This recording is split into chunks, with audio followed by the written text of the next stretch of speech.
আজকে আপনাদের সাথে শেয়ার করব একটা খুবই মজাদার সিম্পল চিকেন স্যান্ডউইচ রেসিপি। প্রথমে আমি একটা পাত্রে পানি নিয়ে তার মধ্যে এক পিস ব্রেস্ট পিস দিয়ে দিচ্ছি চিকেনের, সাথে দিচ্ছি 2টা তেজপাতা, 1 টিস্পুন আদা রসুন বাটা, একটু গোলমরিচ আর সামান্য পরিমাণ লবণ।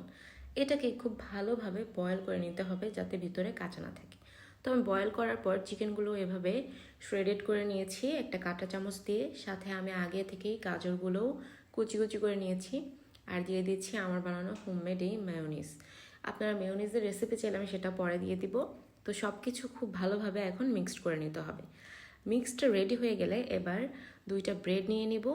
তারপর একটা ব্রেডের মধ্যে খুব ভালোভাবে সেই মিক্সচারটা আমি ছড়িয়ে দিব।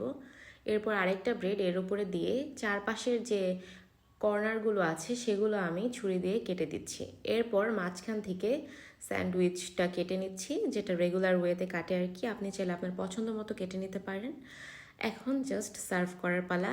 এটা খেতে যেমন মজা তেমন হেলদি।